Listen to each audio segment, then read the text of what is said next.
Hi, I'm Anya Saffer, co-director of It Makes a Sound. Welcome back to the show. If you're looking for another podcast, check out one of our favorites, The Polybius Conspiracy, a production of Showcase from PRX's Radiotopia. Hosted by John Frechette, The Polybius Conspiracy investigates the decades-old urban legend of Polybius, a mysterious arcade game that one man claims factored in the 1981 abduction of 2 teenage boys. And he was one of them. This weekly 7-part mystery investigates the facts, the fabrications, and the gray area in between. Dive into the Polybius Conspiracy by subscribing to Showcase, now on iTunes, Radio Public, Stitcher, or anywhere you love to listen to podcasts. And now, on to episode 4.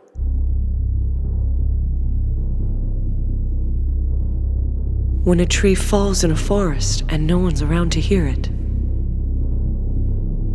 it makes a sound.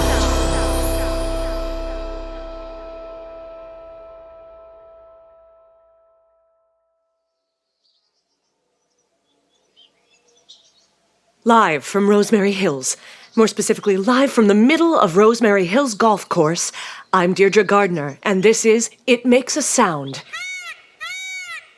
Welcome to our first on-location show of the celebration of the music of Wim Faros. Here I am, standing outside the house of Tricia Elwood, a lifelong resident and one of Wim Faros's earliest fans and benefactors. We are here to uncover more about the who, what, where behind the concert that was recorded for posterity, lost and now found. Found after decades of neglect in an attic on the outskirts of the now nearly abandoned golf community. The concert contained within the cassette that we call the attic tape. Tricia Elwood has answers. For today's show, I stand at a crossroads.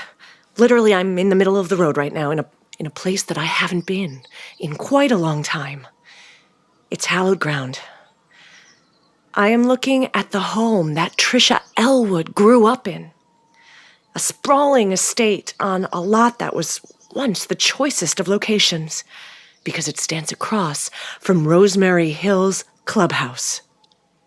Listeners, in a conference recreation room on the 2nd floor of that clubhouse, Tricia Elwood held her 8th grade graduation party in 1992. It was at that 8th grade graduation party where Wim Faros took the stage to give his first public concert. So let us turn to that clubhouse. Oh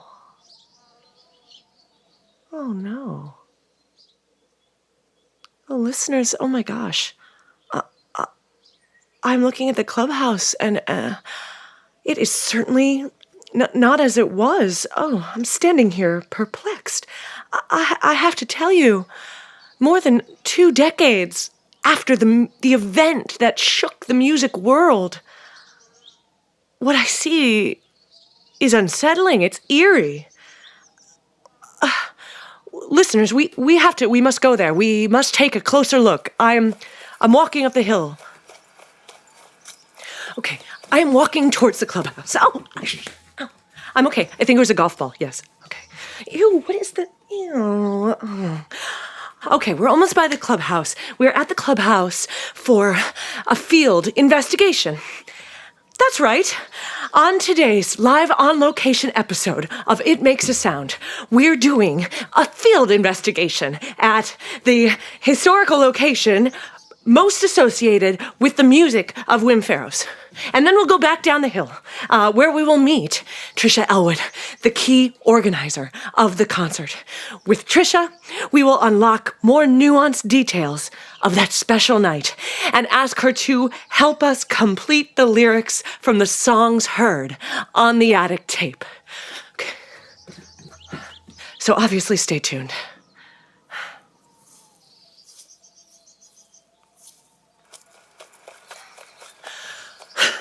Okay, I have reached the roundabout in the driveway in front of the clubhouse. I will report to you what I'm seeing.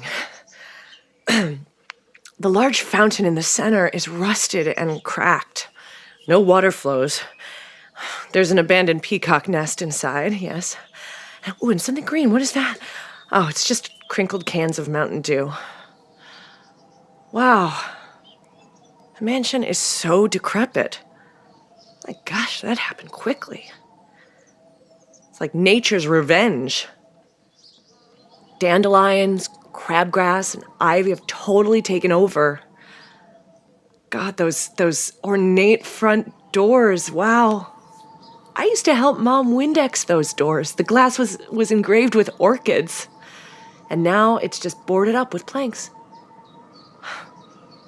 The caddies used to stand right here to shake hands goodbye to the golfers, and then they'd transfer the wad of cash that remained in their hands into their pockets. I thought they were magicians. I can't believe all these windows are shuttered. Well, wait, no, on the second floor, there's 2 or 3. They're just broken. It doesn't look vandalized. Just left behind. Listeners, I mean, for the record, in 1992, at the time of Wim Faros' concert, the clubhouse events calendar was full. Traffic through this roundabout was probably at its peak. I think Tricia's family must have pulled some strings to secure a party there. But now, I am facing down the hill at these houses. These houses which in the 90s were meant to be so grand and tony. The night of the party, they were glittering at dusk, but now on this gray day, they just look bizarre and bloated and bland. It's nearly impossible to sell these now.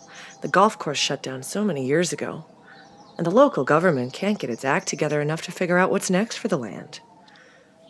So the handful of residents that remain here, they just can't afford to sell. And for one reason or another, are holding on for dear life to what they've got. 4 houses on this block alone are foreclosed. The shells of the shopping malls that lured people off the highway in the 80s and 90s are waiting to be raised. The new school district closed years ago. Now, any kids from Rosemary, I mean, there was never any kids in Rosemary Hills, but now any of those kids are outsourced to a school in another town. Tricia must be living quite differently now. If you build it, they will come, they had thought. Rosemary Hills in the 90s was stirred by a gust of wind that promised to be a sea change, but ended up just blowing a few hats off of people's heads. And, well, the people were like, oops, there goes my hat. Oh, well. So those who could just bought another hat. Hundreds of millions invested towards what would become a great golf ghost town. I understand it now that I have recently returned home from a far-off place. Someone asks you, where is Rosemary Hills? And you can point to a map. There. But there is no there. That's the sad truth. Ah! Ow! Oh, God! Ew! Oh, Jesus!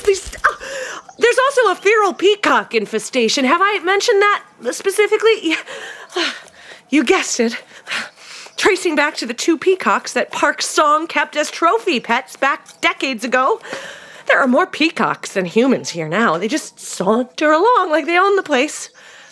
The roads are all full of calcified peacock droppings. They sit on the roofs with their trains displayed like oligarchs. They tend to gather around the clubhouse for some reason, it seems. They're always around here. Ah! Ah! Those 3 just flew over to Tricia's oak tree. Well, what was I telling you? Right, okay, look, Rosemary Hills. Okay, perhaps it was never a model of civilization. Perhaps it was never a mecca of greatness, but there was a time, there was a moment that the town had soul and an undercurrent of verve, because it counted among its 9,638 residents one young Wim Faros. And we're talking about that time on It Makes a Sound. Rosemary Hills, that feeling that there was more, that sense that there is more. Don't you swallow that feeling down. Wim Faros was the light under a bushel, the flavor in the salt, that mysterious shadow you saw flickering before you in a cave.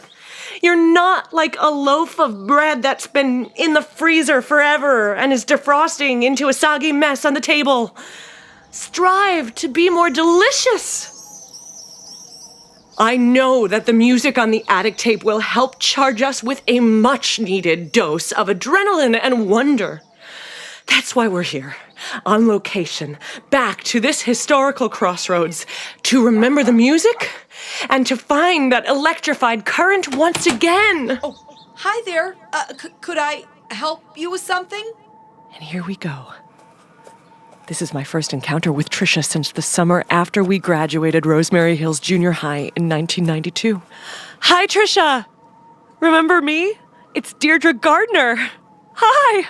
Oh, my God, Deirdre Gardner. Wow, Ralphie, stop it! No, Ralphie, don't do that. Don't eat the dropping. Stop, sit. Be quiet. Sit, Ralphie. Oh, my God, how are you? I heard that you were back in town. You look great. Thank you. You look so different. What are you doing out there in the street? Who are you shouting at? Ralphie! You look nice, too. No more bangs. Oh, yeah. Wow, Tricia Elwood. Yeah. So, okay, I'm working on a project, and guess what? You're on my show. Me? It Makes a Sound. Oh! Welcome and surprise. What? You are today's special guest star on our first live on location episode. Oh my gosh, what? And who's this? Hi. You're being recorded live on It Makes a Sound. Oh, Cody, this is Deirdre Gardner. She was a friend of Mommy's back when we were your age. I mean, this is my son, Cody. How old are you, Cody? What's on that iPad? A video game? Cody. Well, here's something more exciting than that. I am here to interview your mom about a very special artist who came from right here in Rosemary Hills. Oh. And I have a show. Oh, it's really raining now. So, I don't know. Why don't you... Well, you come on in, Deirdre. Come in. Oh damn it. Ralph, thank you. Stop it. Oh, I see. Okay. Well, who are you talking about? Wait, are you recording right now? Yeah. Mm-hmm. Oh, by the way, Cody's 10. And I was so sorry to hear about your mom. Oh, thanks. How is she doing? She, well, I have some help right now. I got a home nurse for just like a few hours a week, nice. So we'll see how that goes. Yeah. But let's catch up on that another time. Today I'm here with a mission. Oh, okay. And I'm going to cut right to the chase for my show, okay? Uh-huh. The topic is genius and its location. These are topics you're very familiar with. Oh. Do you like music, Cody? Cody, don't be rude. Deirdre asked you if you liked music. Cody. No. Well, that's okay because you just haven't heard the right kind yet. And Tricia, that's why I'm here. I'm excited for you to talk to me and to Rosemary Hills and to Cody about Wim Faros. Who's that? Tricia. Wim Faros. Who made his concert debut at your 8th grade graduation party. Oh. In the clubhouse party room. That incredible night.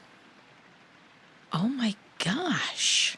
I have not thought about that guy in so long. I totally forgot about that. But it's so great that you remember my 8th grade graduation party. You have such a good memory.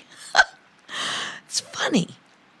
That guy, he lived down the street at the end of the cul-de-sac on the other side of the fence where you'd turn around by the gate. Remember? He never talked to anyone. He was so weird, but he was kind of like cute. Wasn't he? Wasn't he kind of cute? He was beautiful.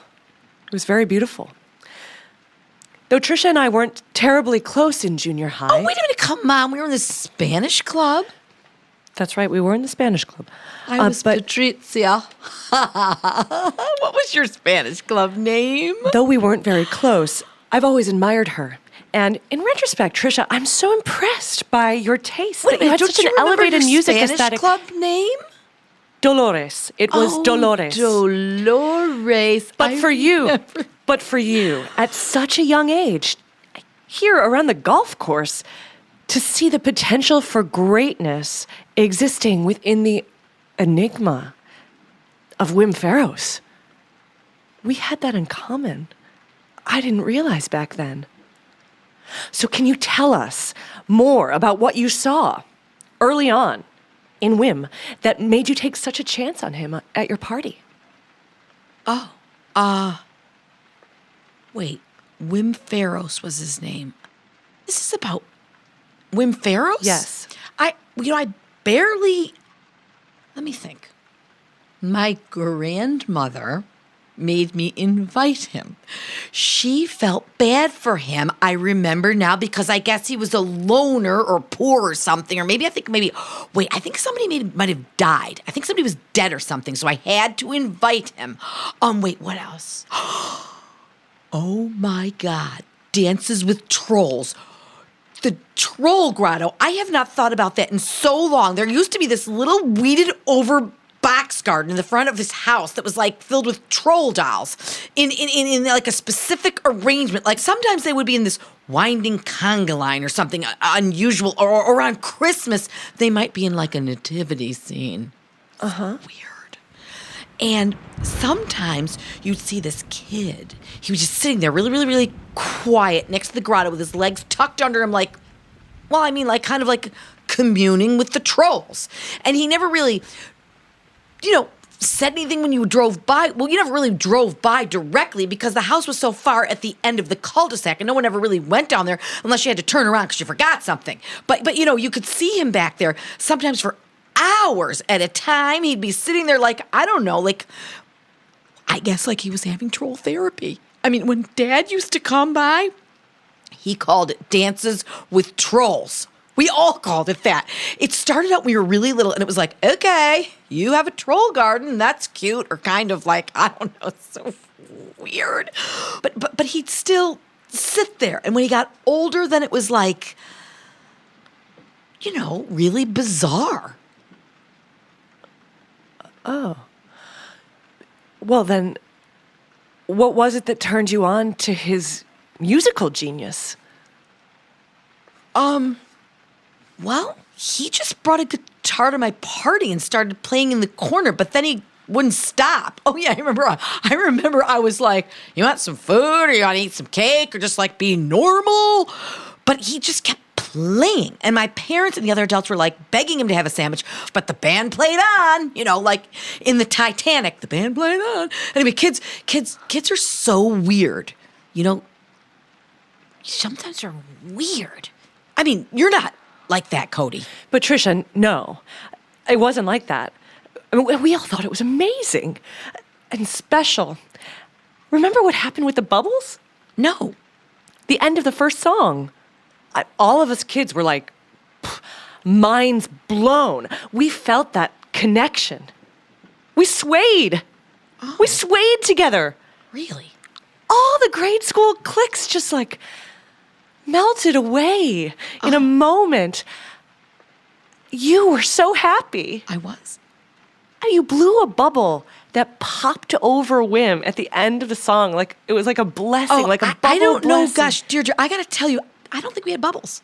I mean, I have a soap allergy. No, there was definitely bubbles. I mean, I remember Dances with Trolls being good, surprisingly, but it wasn't like my style or anything. And then he just played and played and played and played. And it got so annoying. And a bunch of us just went by the clubhouse pool and danced to Madonna and Spice Girls. Oh, that was so fun. Kayleen Becker was there. Listeners, as you know, going by the pool with Kayleen Becker on that June night in 1992 was like Like being in a fallout shelter when the Beatles came to America. Like facing away from the Taj Mahal. Like sleeping through the birth of your child. Deirdre, what is this show? Are people listening to this, like, now?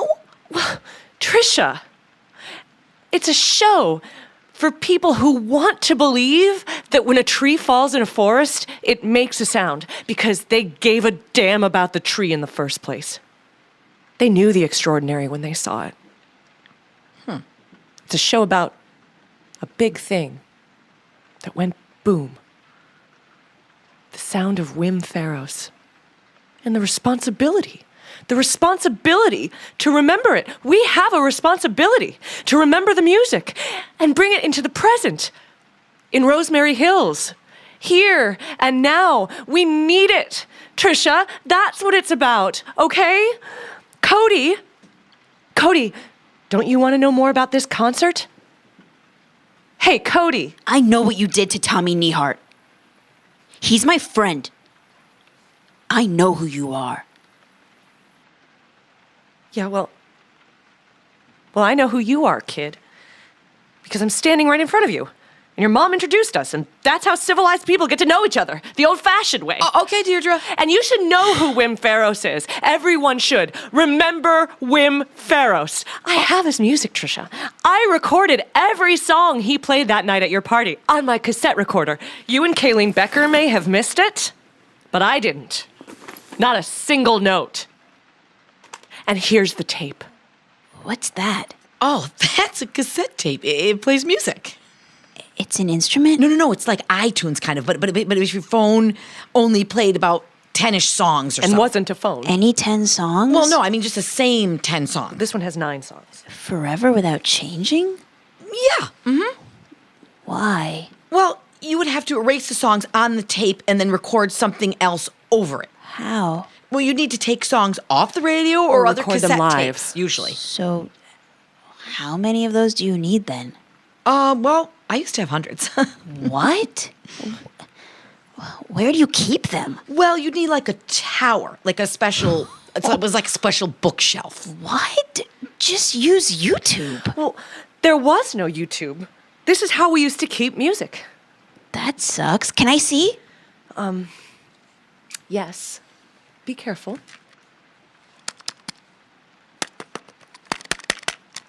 What do you press to play it? Oh, honey, it doesn't play You need itself. a cassette You need a little tape machine. player. Yeah, You that's need what a it's called. cassette tape player. Yeah. That sucks. Stop saying sucks. Or a boombox, you know? Boombox? What's that? Well, I mean, it's That's like, the special machine. It was like boxy, and it could be really big, or it had a handle, or you could carry it around to play your music, and lots of buttons, and usually 2 decks for the cassettes. And when you press Sometimes the 3. eject button, the tape sometimes would fall out like a fan. And later they would make them so on top you could also play Sure, CDs. What Well, are they're less important. And big, usually circular stereos that the music would actually boom through. Yeah.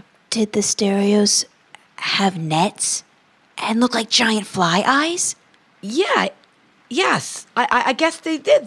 The mesh was on top. Oh, yeah, I have one of those. No, honey, we don't have a boom box. I threw my last one away. Gosh, like when you were like born, I believe. We have one in the basement next to the toolbox by the ladders in R2-D2. Oh, that's the wet vac. Ladies and gentlemen, I'm Deirdre Gardner. This is our first live on location episode of It Makes a Sound in the home of Tricia Elwood. Her small son, Cody Elwood, has just claimed that they are in possession of a vintage boombox cassette tape player. Elwood. It's hyphenated. You understand what this That's means? not my name. Cody? I'm not small. I'm sorry. I didn't mean to say that. I just meant, can you go down into the basement and get that boombox for us? Please? Right now? I'm tall for my age. Cody, be good and go down and get the boombox for Deirdre, okay? I don't have to, but I will. Tricia, this... People of Rosemary Hills, oh my God. Tricia. Tricia, it's serendipity. Have we at last found the means to play the attic tape? Here. Did we just need to return to the source? We're here in the ancestral home of Tricia Elwood, the woman responsible, even inadvertently, for Wim Faros' first public concert given at her 8th grade graduation party.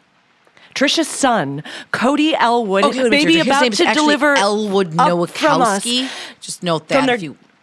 Elwood Nowakowski Right. will deliver up to us from their dusty basement our analog Rosetta Stone. And we will finally be able to hear the music that has been up until this moment entombed in this little plastic sarcophagus. I'm holding up the cassette tape. Listen. Right now, all you've heard is the dinky rattle of the tape spools.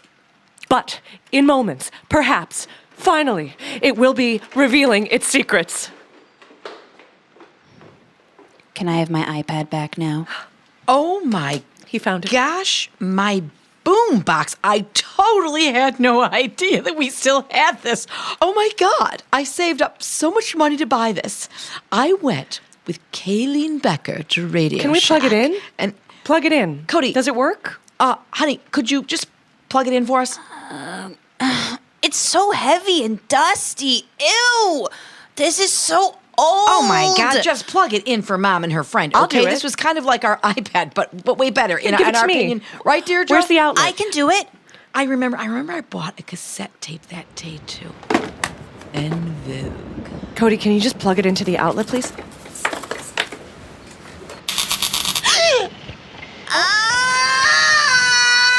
Oh gosh, baby, did you get shot? I hate your stupid thing! Oh, let me see. It works. What's that? Oh. I'm just getting in that we have a tornado watch for the western edge of St. Clair County.